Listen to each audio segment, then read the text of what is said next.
आहे मी विषय, कारण आपण इथे येत असताना मुंबईत कधी नाही अशी उष्णता आपल्याला जाणवली असेल. उन्हाळा तर आहेच, समजू शकतो आपण उन्हाळा.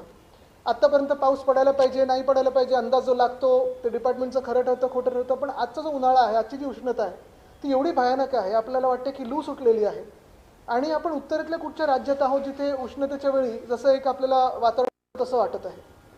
पण हे सगळं अचानक घडलेलं नाही आहे. हे अनेक दिवस अनेक वर्ष आम्ही याच्यावर बोलत आलेलो आहोत, विषय मांडत आलेलो आहोत, लढत आलेलो आहोत, झगडत आलेलो आहोत. काल परवाकडेच आपण पाहिलं असेल, आम्ही मुंबईतली जी कांदळवनं आहेत 45,000 कापली जातात त्याच्या विरोधात आंदोलन तर केलंच, पण गोराईमध्ये आम्ही जे मॅनग्रोव्ह पार्क केलं त्याचं उद्घाटन करा ह्याच्या मागे लागलं आणि त्याच्यासाठी पण आंदोलन केलं. आज जो आपल्यासमोर विषय आणत आहे तो हाच आहे की गडचिरोलीमध्ये एका टायगर कॉरिडॉरमध्ये मायनिंगसाठी परवाने दिले जात आहेत. आम्हाला सगळ्यांना माहिती आहे, आपल्याला देखील माहिती आहे की मायनिंग हे अनेकदा जंगलांमध्येच होतं, जंगलाच्या आसपासच्या परिसरात होतं. तिथे ही जी एक नॅचरल वेल्थ असते, नॅचरल रिसोर्स असतात त्या आजूबाजूच्या परिसरात असतात. पण हे जे चाललेलं आहे, हा प्रकार जो चाललेला आहे तो एवढा भयानक चाललेला आहे आणि राज्य सरकार आणि केंद्र सरकार कसा ताळमेळ नाही आहे, कशी सांगड घातली जात नाही आहे, कशी एकमेकांच्या परवानग्यांसाठी पण थांबत नाही आहेत, एखाद्या उद्योगपत्यांना देण्यासाठी कशी ही रेस लागली आहे ह्याची क्रोनॉलॉजी आपण समजून घेणं गरजेचं आहे. आपण पाहिलं असेल अरावलीबद्दल तर विषय घेतलेलाच आहे. तिकडच्या स्थानिक जनतेने रस्त्यावर उतरून आंदोलन केलं, चिपको आंदोलनसारखं आंदोलन केलं. महिला असतील, पुरुष असतील, लहान मुलं असतील, वयोवृद्ध असतील, सगळे उतरले आणि त्याच्यासाठी आंदोलन केलं. अरावली वाचवण्याचा प्रयत्न केला आणि सरकारला त्या निर्णयावर मागे जायला लागलं. अंदमानबद्दल तर चर्चा जोरात सुरू आहे. अंदमान नष्ट झालं, तिकडची जी एक नैसर्गिक संपत्ती ती नष्ट झाली तर काय राहणार नेमकं त्या बेटांवर, हा देखील एक प्रश्न उपस्थित होतो. मागच्याच महिन्यामध्ये नाही तर त्याच्या थोड्या आधी म्हणजे मे आणि एप्रिलच्या महिन्यामध्ये चंद्रपूरचे लोहार डोंगरीची एक माईन उघडणार होते. तीही ताडोबा आणि अजून एका टायगर रिझर्वच्या बरोबर टायगर कॉरिडॉरमध्ये होती. मी तो विषय अधिवेशनात घेतला, तिथे बंडू धोत्रे आमचे मित्र ते उपोषणाला बसले आणि सरकारला त्याच्यावर मागे जायला लागलं. पण गडचिरोलीमधला विषय एवढ्यासाठी महत्त्वाचा होतो कारण तिकडचे जास्ती करून जे प्रकल्प असतील ते तेवढे मीडियाच्या लाईमलाईटमध्ये किंवा राजकीय पक्षांच्या लाईमलाईटमध्ये येत नाहीत. आणि आता जर आपण पाहिलं तर गडचिरोलीमध्ये जी गावं आहेत, हेद्री आहे, बांदे आहे, परसलगोंडी आहे आणि राऊंड परसलगोंडी आहे, तिथे ताडोबा इंद्रावती टायगर कॉरिडॉरमध्ये हे मायनिंगचं प्रोजेक्ट लॉईड्स कंपनीला दिलं जात आहे. हे कुठच्या कंपनीला दिलं जातं आहे, देणं घेणं नाही, त्यांचा तो अधिकार आहे कुठेही घेण्याचा. पण ज्या प्रकारे दिलं जात आहे आणि जिथे दिलं जात आहे त्याला स्थानिक जनतेचं, पर्यावरणवाद्यांचं, जे कोणी लॉजिकल विचार करतात ह्यांचं आणि आमचं सर्वांचा विरोध आहे. ह्याचं कारण एकच आहे, कारण हे जे पूर्ण माईन दिली जात आहे ती बरोबर प्रोटेक्टेड टायगर कॉरिडॉरमध्ये दिली जात आहे. पण गंमत अशी आहे की एका बाजूला केंद्र सरकार, एका बाजूला केंद्रीय जे खातं आहे ते सांगतं की हे टायगर कॉरिडॉर आहे. जे नॅशनल टायगर कॉन्झर्वेशन अथॉरिटी आहे त्यांचं म्हणणं पण हेच आहे की 32 टायगर कॉरिडॉर्स आपले देशातले आणि बाकी सगळीकडे जिथून जिथून टायगर मूव्हमेंट असते किंवा वाईल्ड लाईफ मूव्हमेंट असते त्याला डीम्ड टायगर कॉरिडॉर हे आपण असंच समजतो. पण आता तुम्ही बघा, गंमत अशी झाली आहे, हे डीम्ड टायगर कॉरिडॉर किंवा टायगर कॉरिडॉरची जी अट आहे ती डायल्यूट करण्यासाठी मागच्या वर्षी म्हणजे 17 एप्रिल 2025 रोजी state board of wild life जो आहे आपल्या राज्यातला, त्याचे अध्यक्ष मुख्यमंत्री असतात आणि बाकीचे जे मेंबर्स आहेत, मग त्याच्यात काही टेक्निकल मेंबर्स असतात, काही NGO असतात, काही फॉरेस्ट डिपार्टमेंटचे लोक असतात. त्यांनी 17 एप्रिलच्या दिवशी निर्णय घेतला की आपल्या राज्यातले सगळे टायगर कॉरिडॉर्स किंवा हे डीम टायगर कॉरिडॉर्स डायल्यूट करून टाका. इथे तुम्ही लायसन्स देऊ शकता, कशासाठी तर खाणींसाठी, मायनिंग लायसन्स देऊ शकता. ह्याच निर्णयाच्या विरुद्ध मागच्या जूनमध्ये म्हणजे 2025 जूनमध्ये एक PIL झाली कोर्टात. त्या PILची अखेरची सुनावणी फेब्रुवारी 2026 12 फेब्रुवारी 2026 मध्ये झाली आणि त्यापासून आतापर्यंत रिझर्व्ह फॉर ऑर्डर आहे. फेब्रुवारी, मार्च, एप्रिल, मे, जून 5 महिने रिझर्व्ह फॉर ऑर्डर आहे. असो, रिझर्व्ह फॉर ऑर्डर असल्यानंतर देखील आपण पाहिलं असेल एखादा विषय जेव्हा रिझर्व्ह फॉर ऑर्डर असतो त्याचा अर्थ हाच असतो की हे सबज्युडिस असतो. सबज्युडिस असताना देखील ह्या 28 तारखेला म्हणजे 28 एप्रिल 2026ला PCCF श्रीनिवास रेड्डी नावाचे आहेत, प्रिन्सिपल कॉन्झर्वेटर ऑफ फॉरेस्ट, त्यांनी पत्र दिलेलं आहे किंवा कारण त्यांना अर्थात विचारलं गेलं की ही जमीन आपण मायनिंगसाठी देऊ शकतो का.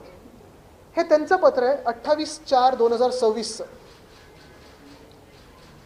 ह्याच PCCFच्या पत्रामध्ये जे त्यांनी ॲडिशनल सेक्रेटरी फॉरेस्टनं दिलेलं आहे त्याच्यात त्यांनी सांगितलं आहे की आफ्टर एक्झामिनिंग द प्रोव्हिजन्स वगैरे जी काही तांत्रिक भाषा असते ती सगळं करून त्यांनी सांगितलेलं आहे की हा डीम टायगर कॉरिडॉरमध्ये येत आहे आणि ह्याच्यासाठी आपल्याला नॅशनल टायगर अथॉरिटी आणि बोर्ड ऑफ वाईल्ड लाईफ जायला लागेल. हे ह्या 28 तारखेच्या पत्रामध्ये लिहिलेलं आहे. 28 एप्रिल. आता हे झालं तरी सरकारला घाई लागली होती. बरं, हे पण सरकारला माहिती की जर हा सगळा जो प्रकल्प आहे किंवा हे जे सगळा हा जो प्रस्ताव आहे तो केंद्राकडे गेला, कदाचित उशीर येऊ शकतो, कदाचित नाकारला जाऊ शकतो, कारण हा ताडोबा आणि इंद्रावती जे 2 टायगर रिझर्व आहेत त्याच्या कॉरिडॉरमध्ये.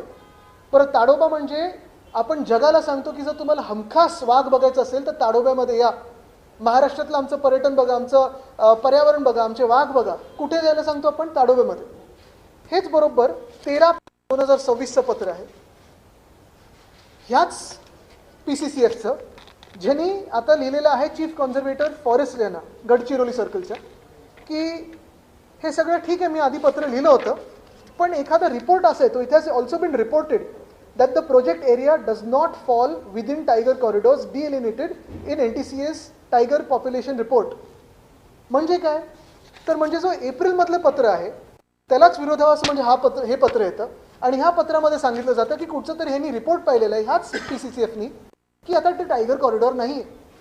एका बाजूला आम्ही पाहतो अधिवेशनात देखील अनेक आमदार सांगतात की बिबटे येत आहेत आता लोकांच्या वस्तीमध्ये, वाघ येतात लोकांच्या वस्तीमध्ये, पण दुसऱ्या बाजूला हेच श्रीनिवास रेड्डी सांगतात, हा पूर्ण पॅरेग्राफ, हे 2 पॅरेग्राफ्स महत्त्वाचे, त्याच्यात सगळं काही वाचून दाखवणार नाही, पण ह्याच्यात महत्त्वाची गोष्ट म्हणजे एका महिन्यात त्यांचं हृदय परिवर्तन होतं आणि ते सांगतात की आता एक रिपोर्ट त्यांनी पाहिला की तिथे आता टायगर जातच नाही, टायगर कॉरिडॉर नाही आहे आणि हे तुम्ही जागा हँडओव्हर करू शकता जी कंपनीनी मायनिंगचे परवाने मागितलेत त्यांना.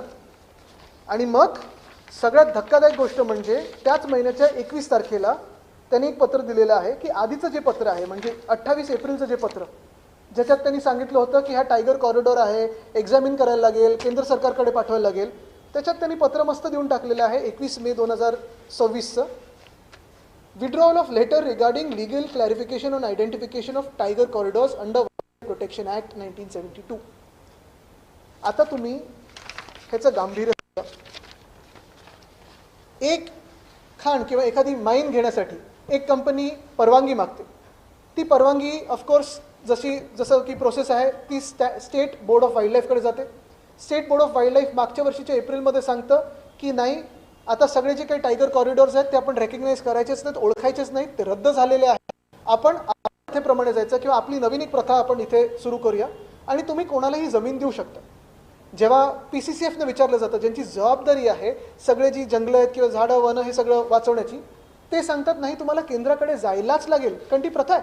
National board of wild life असेल, नॅशनल टायगर कॉन्झर्वेशन अथॉरिटी असेल, आणि हे सगळं करून कोणाचं नेमकं प्रेशर आलं, हे जे श्रीनिवास रेड्डी आहेत PCCF यांच्यावर, की हे ना पत्र असं द्यावं लागलं की मी जे काही म्हणत आहे ते सगळं काही आता विड्रॉ करत आहे, कन्सिडर द लेटर विड्रॉन. ही किती मोठी गोष्ट आहे. म्हणजे आता शहरांमध्ये जर पाहिलं तर नागपूरमध्ये अजनीवन कापायच्या मागेत, पुण्यात वेताळ टेकडी कापायच्या मागेत, ठाण्यामध्ये देऊरच्या जंगलात मागे लागलेत, मुंबईमध्ये मागे लागलेत. आता शहरातलं तर सोडाच, जंगलातली protected area wild life protection act सारखा गंभीर कायदा देखील मोडून हे सरकार कोणाचं बनत आहे, जनतेचं नाहीच. इकडे मी अजून एक ऐकलं की जे आदिवासी बांधव राहतात इथे, त्यांचं देखील हिअरिंग थातूर मातूर काहीतरी घेतलं आणि ते 150 किलोमीटर लांब घेतलं. राज्यभरामध्ये वेगवेगळ्या खाणकामांसाठी दिल्या जाणाऱ्या परवानग्या, व्याघ्र प्रकल्पांवर केली जाणारी अतिक्रमणं, या सगळ्याच्या बाबतीत आदित्य ठाकरे यांनी राज्य सरकारवर आणि केंद्र सरकारवर टीका केली आहे.